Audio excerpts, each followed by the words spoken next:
اب آتے ہیں پنجتن پاک کی طرف کہ پنجتن پاک کہنا کیسا ہے، جہاں سے شروعات ہوئی تھی۔ تو میں آپ کے سامنے پیش کر رہا ہوں بنوری ٹاؤن کا فتویٰ۔ یہاں سوال کیا گیا پنجتن پاک سے مراد کیا ہے، اس کا مطلب کیا ہے؟ تو کہتے ہیں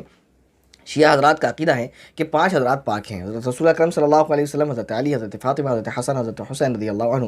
اس عقیدے میں دیگر تمام صحابہ کرام رضوان اللہ تعالی علیہم اجمعین کی پاکیزگی کی نفی ہے، یعنی ان کی پاکیزگی کا انکار ہے۔ کس طرح سے، وہ میں آپ کو بھی بیان کروں گا۔ کہتے ہیں اہل سنت والجماعت کا عقیدہ ہے کہ تمام صحابہ رضوان اللہ علیہم اجمعین اللہ تعالیٰ کی طرف سے اپنے پیارے نبی کریم صلی اللہ علیہ وسلم کی صحبت کے لیے منتخب و چنیدہ اور پاکیزہ ہستیاں ہیں، اور پنجتن پاک کا عقیدہ بے بنیاد اور باطل ہے۔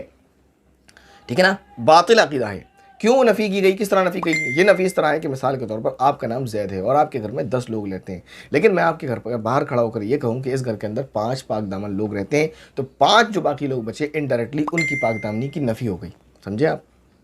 تو یہ اس لیے یہ عقیدہ فسادی عقیدہ ہے، اس لیے یہ عقیدہ خراب ہے۔ دوسرا فتویٰ بنوری ٹاؤن کا ہی ہے۔ کہتے ہیں پنجتن پاک کا عقیدہ، جس کا مطلب یہ ہے کہ رسول اللہ صلی اللہ علیہ وسلم کے علاوہ حضرت فاطمہ رضی اللہ تعالیٰ عنہ، حضرت علی، حضرت حسن، حضرت حسین رضی اللہ تعالیٰ عنہ، یہ چاروں حضرات رسول اللہ صلی اللہ علیہ وسلم اور دیگر انبیاء اکرام علیہم الصلوۃ والسلام کی طرح معصوم اور منزہ من المعاصی والذنوب تھے، یعنی کسی بھی طرح سے گناہ ان سے ہو ہی نہیں سکتا تھا۔ یہ ایسے تھے،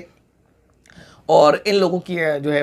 گناہوں سے پاکیزگی بالکل یقینی ہے۔ یہ بات میں آپ کے سامنے آسانی کے ساتھ بیان کر رہا ہوں، اور یہ بات جو انہوں نے کہی ہے، یہ بات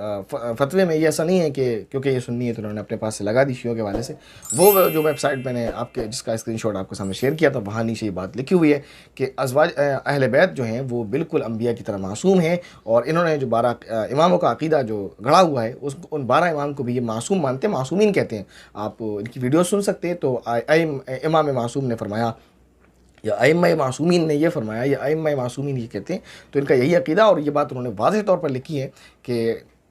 اہل بیت جو ہیں وہ یعنی اس طرح سے تو نہیں ہے، الفاظ ان کے نہیں ہیں، لیکن مفہوم یہی ہے۔ حضرت فاطمہ رضی اللہ تعالیٰ عنہ کا نام لکھ کر انہوں نے ایک حدیث اور خود اپنے پاس سے گھڑی ہے، اور وہاں یہ بات ثابت کرنے کی کوشش کی ہے کہ یہ بالکل معصومین ہیں جو اہل بیت ہیں نبی کریم صلی اللہ علیہ وسلم کے۔ تو اس لیے ہم کہتے ہیں کہ یہ گڑبڑ ہے پنجتن پاک کے عقیدے میں، کہ پنجتن پاک کے عقیدے سے دیگر صحابہ کے پاک دامنی کی نفی کی جاتی ہے ان کی،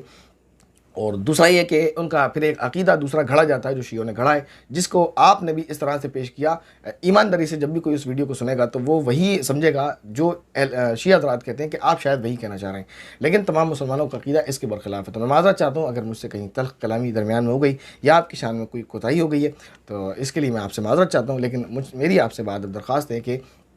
آپ جو ایک اچھا کام کر رہے تھے، یعنی رد الحاد پر وہ کام کرتے رہیں۔ اللہ تعالیٰ آپ کو اس میں کامیاب فرمائے، اللہ تعالیٰ اس میں جو ہے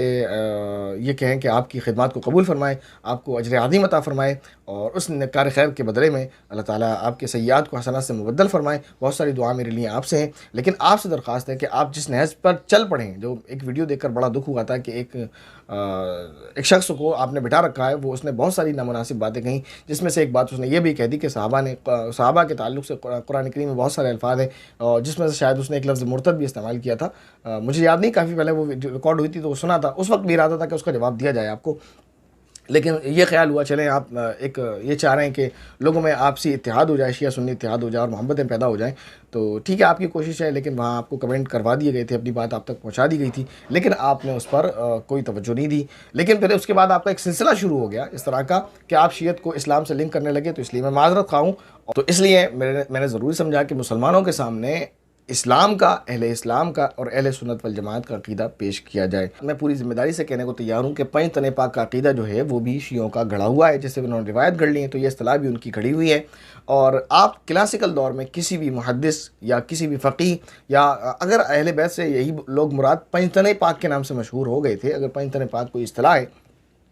اہل بیت ہیں، اس میں کوئی شبہ نہیں ہے، لیکن اگر پنجتن پاک کی اصطلاح ان لوگوں کے لیے ہیں جس میں 4 تن اور ایک نبی کریم صلی اللہ علیہ وسلم ہے، تو صحابہ، تابعین، تبع تابعین جو خیر القرون کا زمانہ ہے، اور اس کے بعد بھی میں کہہ رہا ہوں 500-600 سال تک کی کتابوں میں کسی نے بھی پنجتن پاک کی اصطلاح کو قائم کیوں نہیں کیا؟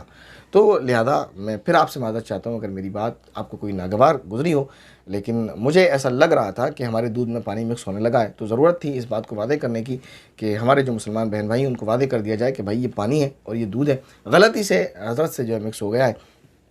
تو آپ اس بات کا دھیان رکھیے گا کہ پانی کو الگ کر کے سمجھیں اور دودھ کو الگ سمجھیں، تو پھر معاملہ انشاءاللہ صحیح رہے گا۔ اور اللہ تعالیٰ سے دعا ہے کہ اللہ تعالیٰ میری بھی اصلاح فرمائے اور تمام مسلمانوں کی اصلاح فرمائے، آمین۔ السلام علیکم ورحمۃ اللہ وبرکاتہ۔